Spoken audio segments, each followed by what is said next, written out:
সুপ্রিয় দর্শক, সবাইকে স্বাগত জানাচ্ছি বাংলা ভিউ টিভির সাপ্তাহিক আয়োজন দূরবাসী স্বজনে। আজ আমাদের সাথে দুজন অতিথি উপস্থিত আছেন।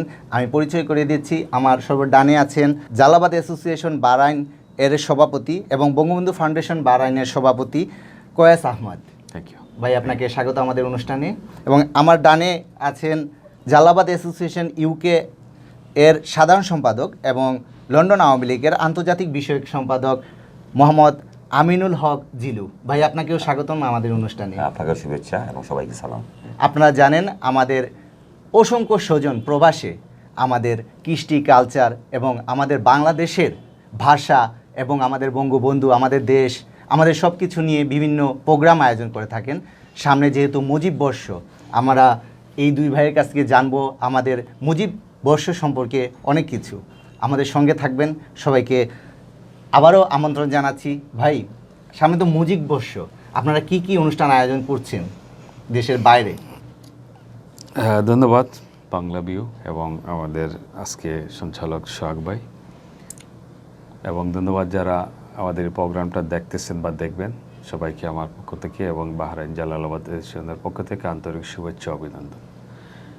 আমরা যারা প্রবাসে আছি, আমরা চেষ্টা করি সবসময় যে আমাদের দেশের প্রতিটি যতগুলো আমাদের স্পেশাল ডে আছে আমরা পালন করার জন্য। বিশেষ করে যেহেতু আমরা যার মাধ্যমে বাংলাদেশ পেয়েছি, ওনাকে তো বলার কোনো প্রশ্নই ওঠে না।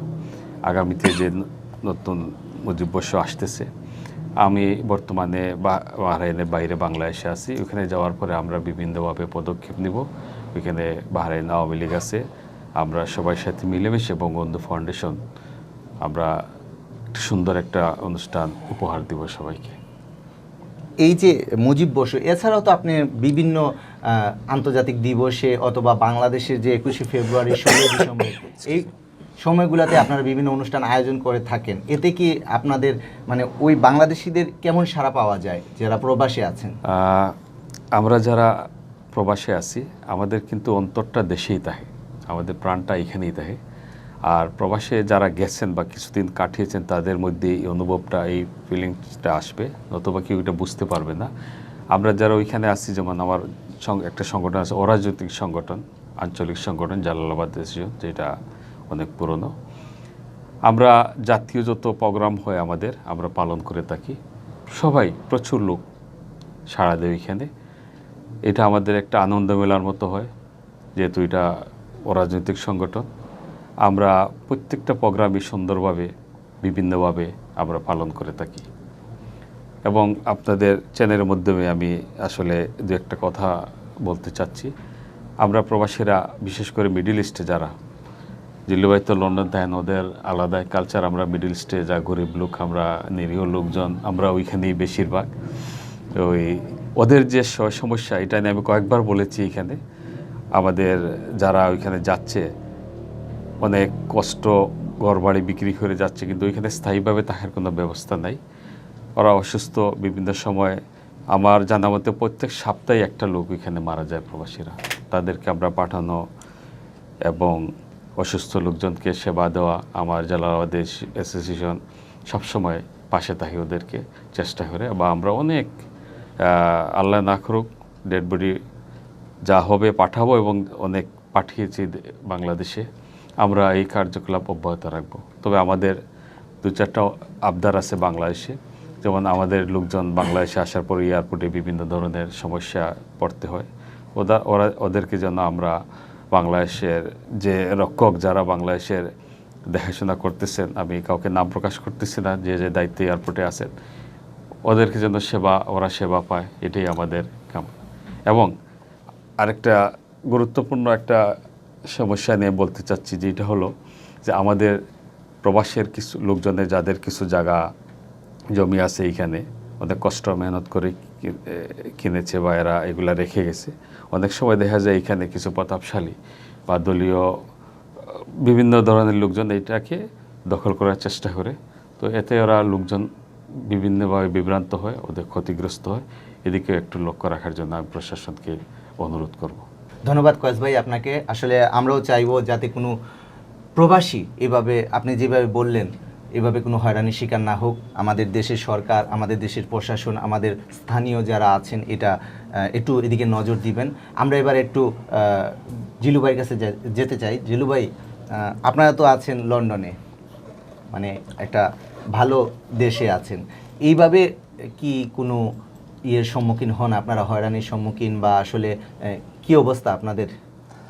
আপনাকে আজকের এই দূরভাষী স্বজন অনুষ্ঠানের আপনার অত্যন্ত সুযোগ্য সঞ্চালক সোহাগ ভাই এবং সকল দর্শকের প্রতি সালাম, শুভেচ্ছা এবং সম্মান জানিয়ে আমি বলতে চাই, ইতিমধ্যে অত্যন্ত সুন্দরভাবে জালালাবাদ অ্যাসোসিয়েশন বাহরাইনের সম্মানিত সভাপতি, বঙ্গবন্ধু ফাউন্ডেশনের সম্মানিত সভাপতি জনাব কায়েস আহমদ সাহেব অত্যন্ত সুন্দরভাবে বলেছেন। এবং আমি একটা কথাই বলতে চাই যে এই জালালাবাদ অ্যাসোসিয়েশনের ঢাকায় একটি আপনার বিশ্ব জালালাবাদ সম্মেলন ছিল, সেটাকেই সামনে রেখে বিশ্বে বিভিন্ন দেশে বসবাসরত জালালাবাদ অ্যাসোসিয়েশন নেতৃবৃন্দ ঢাকায় সমবেত হয়েছিলেন 2 সপ্তাহ আগে। সেখানে আপনার সিলেটের অনেক কৃতি সন্তানরা উপস্থিত ছিলেন। সাবেক অর্থমন্ত্রী আবুল বালা আবুল মুহিত সাহেব, পরিকল্পনা মন্ত্রী জনাব মান্নান সাহেব, পররাষ্ট্রমন্ত্রী জনাব ভূপেন সাহেব সহ অনেক বড় মাপের ব্যক্তিরা সেখানে, সিলেটের অনেক তথা দেশের অনেক বড় মাপের ব্যক্তিরা সেখানে উপস্থিত ছিলেন। যাই হোক, সেখানে এই মূলত এটাই ছিল যে প্রবাসীরা, আমরা যারা প্রবাসী, আপনি বললেন যে আমি বলবো প্রবাস সব দেশই সমান। আপনি বাংলাদেশ থেকে যদি ভারতে যান, আমাদের নিকটবর্তী দেশ, সেটাও প্রবাস। আপনি বাংলাদেশ থেকে হাজার হাজার মাইল দূরে যদি আর্জেন্টিনায় যান, পৃথিবীর শেষ প্রান্তে, সেটাও প্রবাস। আমার কাছে প্রবাসের প্রত্যেক দেশটি, আমরা যখন দেশের বাইরে চলে যাই তখন সব দেশই আমাদের জন্য প্রবাস। আমরা প্রবাসীরা, হ্যাঁ, একটা কথা এটা চিরন্তন সত্য, সেই ভোরবেলা থেকে গভীর রাত পর্যন্ত আমরা কঠোর পরিশ্রম করি নিজের আপনার খাদ্য, বস্ত্র সব কিছু মিলিয়ে আমাদের সংকুলান দেওয়ার জন্য, পাশাপাশি আমাদের দেশের পরিবার, আত্মীয়স্বজন সব কিছু মিলিয়ে আমরা কঠোর পরিশ্রম করি। এবং যখন আমরা রাত্রিবেলা যখন বিছানায় যাই, তখনই আমরা আমাদের নিজ গ্রাম, নিজ উপজেলা, নিজ শহর, নিজ দেশের এবং বন্ধু বান্ধব আপনজনের প্রতিচ্ছবি আমাদের চোখের সামনে ভেসে ওঠে। কিন্তু এই যে বিদেশ যখন যাই আমরা সকলেই, তখন দেশের প্রতি, দেশে থাকা অবস্থায় যতটুকু প্রেম, বিদেশ যাওয়ার পর, এটা আমার ব্যক্তিগত মতামত, আমার বোধহয় দ্বিগুণ চেয়ে অনেক বেশি হয়ে যায়। এই যে আপনার আমরা বিদেশ থেকে যখন দেশে আসি, হ্যাঁ, আগে কয়েস ভাই বলেছেন, এয়ারপোর্টে আমরা যেভাবে সহজভাবে আমাদের সব কিছু নিয়ে, পরিবার, বাচ্চা কাচ্চা বা আমাদের যা কিছুই আনতে সক্ষম হয় আইন অনুযায়ী, সেটুকু নিয়ে যাতে আমরা সহজভাবে বেরিয়ে যাই, এটা আমাদের প্রথম চিন্তাধারা থাকে। কিন্তু হয়তো এখানে অনেক সময় অনেক ঝামেলা হয়ে যায়, যেটা আমি বলবো অনাকাঙ্ক্ষিত। এবং আমি সরকারের অত্যন্ত প্রশংসা করতে হয়, সরকার অত্যন্ত সুন্দরভাবে আমাদের আজ থেকে 5 বছর যেভাবে ছিল আজ কিন্তু সেইভাবে নেই। আমরা অনেক দূর এগিয়ে গেছি। আজকে বাংলাদেশ বিশ্বের উন্নত দেশের সাথে তাল মিলিয়ে চলতে পারার সেই ধরনের ক্ষমতা অর্জন করেছে। এটা আমাদের দেশের মানুষের জন্য, সরকারের জন্য সম্ভব হয়েছে। আমি শুধু আমরা প্রবাসী যারা, আমি লন্ডনের ক্ষেত্রে বলতে চাই, লন্ডন থেকে বিমান সরাসরি সিলেটে আসতে সক্ষম হয়, কিন্তু যাওয়ার বেলায় আপনার একটু ব্যতিক্রম। এখান থেকে ঢাকা যেতে হয়, ঢাকায় এক রাত্রি যাপন করতে হয়, তারপর পরদিন লন্ডনের উদ্দেশ্যে যেতে হয়। এই যে আপনার রাত্রি যাপন, এই আপনার আন্তর্জাতিক প্যাসেঞ্জার, এরা এই যে হোটেলগুলা তাদের কতটুকু মানসম্মত, এটা তাদের জন্য কি আদৌ উপযোগী, এই ব্যাপারে কিন্তু আমি বিগত কয়েকদিন আগে আমার আত্মীয়স্বজন, আমার নিজের ফ্যামিলিও গিয়েছে। এটা আমি বলবো যে এই যে আপনার যেভাবে এটা সামঞ্জস্য রাখা দরকার সেইভাবে নেই, এটা অনেক পিছনে। তাই আমি এই অনুষ্ঠানের মাধ্যমে আমি সরকারকে বলতে চাই যে আপনার সিলেট থেকে সরাসরি বিমানটা, বা আপনার অন্যান্য দেশের সাথেও সিলেট থেকে সরাসরি বিমান যোগাযোগ যদি হয়, তাহলে প্রবাসীদের জন্য একটু সুবিধা হয়। আপনারা জানেন সিলেট প্রবাসী অধ্যুষিত এলাকা, সুতরাং আমি এই জন্যই বললাম। আর আপনার জালালাবাদ অ্যাসোসিয়েশন, যেটা সম্পর্কে কয়েস ভাই বলেছেন, জালালাবাদ অ্যাসোসিয়েশন আপনারা সকলেই জানেন আজ থেকে 70টি বছর পূর্বে এটা ঢাকায় প্রতিষ্ঠা হয়েছিল। সিলেটের কৃতি সন্তানরা, সিলেটের গুণীজনরা, সিলেটের বাইরে আমরা আমাদের সিলেটের সকলকে একত্রিত করার জন্য, একই আমব্রেলার নিচে আনার জন্য, আমাদের কৃষ্টি কালচার সব কিছু নিয়ে আপনার সুন্দরভাবে থাকার জন্য এই সংগঠন আমি যদি ভুল না করি হয়েছিল। কিন্তু আজ সিলেট জনগণের সন্তানেরা আজ শুধু ঢাকাতে সীমাবদ্ধ নয়, বিশ্বের বিভিন্ন দেশে ছড়িয়ে আছে। আপনারা জেনে খুশি হবেন, ব্রাজিলে আমরা গিয়েছিলাম, ব্রাজিলে জাল্লাবাদ অ্যাসোসিয়েশন আছে। আর্জেন্টিনায় আমি নিজে গিয়েছি, সেখানে জাল্লাবাদ অ্যাসোসিয়েশন আছে। আপনার ইটালিতে আছে, ফ্রান্সে আছে, সৌদি আরবে আছে। সৌদি আরবের সম্মানিত সভাপতি জনাব হাজি খাপ্তান আলী সাহেব, তিনিও এই জাল্লাবাদ অ্যাসোসিয়েশনের সবাই উপস্থিত আছেন, বর্তমানে ছিলেন এবং বর্তমানে ঢাকায় এনআরবি একটা অনুষ্ঠানে আছে। তা আমি যে এটুকুই বলতে চাই যে আজকে সিলেট জনগণের সন্তানেরা বিশ্বের বিভিন্ন দেশে ছড়িয়ে থাকলেও তাদের স্বদেশ প্রেম, সিলেট প্রেমকে আগে নিয়ে আসছে। এজন্যই জাল্লাবাদ অ্যাসোসিয়েশন প্রতিষ্ঠা করেছেন এবং তাদের নিজের মনের অনুভূতি, আমাদের নিজের কালচার, আজকে সিলেটের ইতিহাস ঐতিহ্য আজকে বিশ্বের দরবারে এই জালালাবাদ অ্যাসোসিয়েশন পৌঁছে দিচ্ছে। এটা কিন্তু সত্যি একটা গর্বের বিষয় এবং আমি একজন সামান্য মানুষ, ক্ষুদে মানুষ, আমি সিলেট জালালাবাদবাসী হিসাবে আমি খুব গর্ববোধ করি এবং আমি খুব স্বাচ্ছন্দ্য বোধ করি যে আমরা যখন জালালাবাদ অ্যাসোসিয়েশন বিশ্বে বিভিন্ন দেশে আমরা একত্রিত হই। এবং আপনারা জেনে খুশি হবেন, ইটালিতে যখন সিলেট উৎসব হয় তখন বিশ্বের বিভিন্ন দেশ থেকে আসেন। ফ্রান্সে যখন হয় বিশ্বের বিভিন্ন দেশ থেকে আসেন। আপনারা জেনে খুশি হবেন, ইংল্যান্ডেও আগামী সেপ্টেম্বর অথবা অক্টোবরে বিশ্ব সিলেট উৎসব হওয়ার পরিকল্পনা আমরা হাতে নিয়েছি। সেখানেও এই বাংলাদেশ তথা বিশ্বের বিভিন্ন দেশ থেকে আসবেন বলে ইতিমধ্যে আপনার প্রতিশ্রুতি দিয়েছেন। এখানে বাহরাইনের সভাপতি তিনিও প্রস্তুতি নিচ্ছেন। তো আমরা আপনার মূলত আমাদের এই গেট টুগেদার, আমাদের সকলকে একত্রিত হয়ে আমাদের সুখ দুঃখ, আমাদের আগামী দিনের যত না পাওয়ার বেদনা সবটুকু প্রাপ্তিতে আমরা রূপান্তরিত করতে চাই এবং আপনার আগামী দিন আরও সুন্দর হবে, আগামী দিন আরও মঙ্গলময় হবে এবং শুধু এই আপনার সিলেট নয় এবং গোটা বিশ্ব একটি আলোকিত বিশ্ব, এই যে আমাদের পিছনে সবুজ, এটা সবুজ ভীতি হবে, এটাই আমাদের প্রত্যাশা, এটাই আমাদের কাম্য। আর আমরা আশা করছি আমাদের বিশ্বে যত জালালাবাদ অ্যাসোসিয়েশন আছে, তেমন দিন হয় নাই, কোনোটা হয়েছে আপনার 5-7 বছর, কোনোটা হচ্ছে 2 বছর। ইংল্যান্ডে আমাদের 1 বছর থেকে আমরা 2 বছর পা দিয়েছি। আস্তে আস্তে আমরা আমাদের কার্যক্রম আরও সুদূর প্রসারী হবে এবং প্রবাসীদের যত চাওয়া পাওয়া এবং ন্যায্য দাবি সেটাই জালালাবাদ অ্যাসোসিয়েশন সামনে নিয়ে কাজ করবে। আমরাও আসলে অনেক দিন যাবৎ শুনছিলাম যে জালালাবাদ অ্যাসোসিয়েশন বিভিন্ন জায়গায় বিশ্ব সিলেট উৎসব করতেছে। আমরা কিন্তু সব খবর পাই, আপনারা কোথায় কি করছেন, আমরা দেশে থেকেও খবর পাচ্ছি। আর আগামীতে তো এই যে শুরু হয়ে গেছে, কিন্তু আর কিছুদিন বাকি আমাদের মুজিব বর্ষ।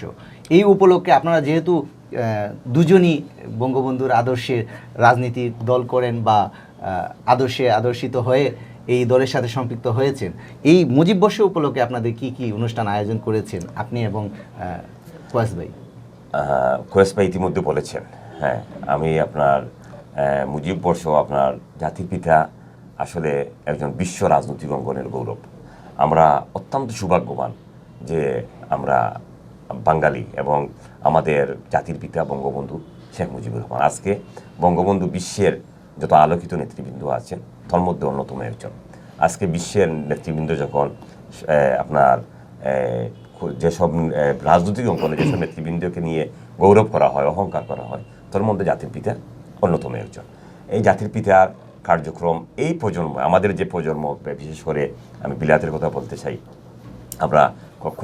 আমাদের কয়েকটি যে জেনারেশন সেখানে অতিক্রম হয়েছে। আমাদের বর্তমান তরুণ প্রজন্ম যারা বেড়ে উঠছে তাদের সহ বিদেশির কাছে, এখানে আমি একটা কথা বলতে চাই, আমি আগেও বলেছি যে আপনার যুক্তরাজ্যে আমাদের সামাজিক কার্যক্রম, রাজনৈতিক কার্যক্রম অত্যন্ত সক্রিয়ভাবে এটা আপনার খুবই প্রশংসা পাচ্ছে সকলের কাছে এবং বেশ কয়েকজন ব্রিটিশ এমপি নিয়েও আমাদের যুক্তরাজ্য আওয়ামী লীগ ব্রিটিশ পার্লামেন্টে অনুষ্ঠান করতে সক্ষম হয়েছে এবং এই মুজিব বর্ষ পালন করার জন্য বিশালভাবে প্রস্তুতি নেওয়া হচ্ছে এবং আমরা আশাবাদী এটা বাংলাদেশের পরেই এটা আমার ধারণা হয়তো কোয়েস ভাই আরও ভালোই করবেন, এটা আরও ভালো করার হচ্ছে এবং জাতির পিতাকে বিশ্বের কাছে তার আদর্শ, তার সফলতা এবং এই প্রজন্মের কাছে পৌঁছে দেওয়া হবে আমাদের মূল উদ্দেশ্য। আমি অত্যন্ত শ্রদ্ধার সাথে জাতির জনক বঙ্গবন্ধুকে স্মরণ করছি এবং তিনি স্মৃতির প্রতি, তার কর্মের প্রতি এবং সকল শহীদদের প্রতি আমি শ্রদ্ধা জানাচ্ছি। আমি শুধু পরিশেষে এটুকুই বলতে চাই, আমি কায়েস ভাই বলবেন, এই আপনার বিশ্ব জালালাবাদ সম্মেলনে আমরা ব্রিটেন থেকে আমাদের সভাপতি মুহিবুর রহমান মুহিব, আমাদের প্রেস অ্যান্ড পাবলিসিটি আব্দুল মুজাহিদি কেরল, কার্যনির্বাহী সদস্য আব্দুল ওদুদ দীপক, দেলোয়ার হোসেন এবং আমাদের সাংগঠনিক সম্পাদক জুবের আহমদ সহ অসংখ্য প্রায় 23 জনের প্রতিনিধি টিম এখানে এসেছে। বাহরাইন থেকে বাহরাইনের সভাপতি সেক্রেটারি এসেছেন, সৌদি আরব থেকে এসেছেন, কানাডা থেকে এসেছেন, আমেরিকা থেকে এসেছেন। আপনার মূল উদ্দেশ্য এটাই যে বৃহত্তর সিলেটবাসীকে একত্রিত করে বিশ্ব জালালাবাদ অ্যাসোসিয়েশনের মাধ্যমে আমরা এগিয়ে যাব। আমি এই সিলেটবাসীর এই কার্যক্রম সফল হোক এবং জাতির পিতার মুজিব বর্ষ, আমরা অত্যন্ত সৌভাগ্যবান। আমি বলবো যে আমরা এই বর্ষে আমরা এখনো জীবিত, বা আমরা এই ধরনের একটি সুন্দর সুযোগ আমাদের সামনে। আমি সেটাই সবাইকে কামনা করছি এবং সকল দর্শককে আমি সম্মান এবং সালাম শুভেচ্ছা জানিয়ে আমারটা শেষ করছি। আসলে কোয়েস ভাই কিছু বলবেন? কোয়েস ভাই আর কিছু কি বলার আছে আমাদের দর্শকদের জন্য? না, থ্যাংক ইউ। আমি আমার বিশেষ করে আমার যে জালালাবাদ অ্যাসোসিয়েশন বাহরাইনের সকল সদস্যদেরকে, আর যারা এসেছিলেন আমার সাথে বিশ্ব সম্মেলনে, আমার সাধারণ সম্পাদক মিসবা এবং আরও দুজন এসেছিলেন, ওনাদের সবাইকে আমার পক্ষ থেকে, আমি বাহরাইনের সবাইকে, ওনাদেরকে এবং আরও যারা আসছিলেন জিল্লু ভাই সহ, কাপ্তান ভাই সহ বিভিন্ন দেশের যারা আসছিলেন সবাইকে আমি আন্তরিক শুভেচ্ছা এবং অভিনন্দন জানাচ্ছি। তারই সাথে আপনাদেরকেও ধন্যবাদ জানাচ্ছি। বাংলা ভিউ, সোহাগ ভাই আপনাকেও তো সুন্দর করে আমাদেরকে এই সুযোগ দেওয়ার জন্য। ভাই আমরা আরেকদিন অনেক সময় নিয়ে ইনশাআল্লাহ আপনাদের সাথে আড্ডা দিব, জি, কিন্তু জি, আজকেও জি, আপনাদের জি, অনেক জি, কাজ, এই জন্য জি, জি, আসলে আমরা thank ছোট you, করে অনুষ্ঠানটি করছি, thank you, রেকর্ড করতেছি। thank you. দর্শক, আপনারা কথা বলছিলাম কোয়েস ভাই এবং জিলু ভাইয়ের সাথে। আমরা আগামীতে আরো সুন্দরভাবে ভাইদের সাথে আড্ডা দিব। সেই পর্যন্ত আপনারা ভালো থাকবেন, সুস্থ থাকবেন, এই প্রত্যাশায় দূরবাসী সুজন থেকে আমি বিদায় নিচ্ছি। সোহাগ জাদু, ধন্যবাদ সবাইকে।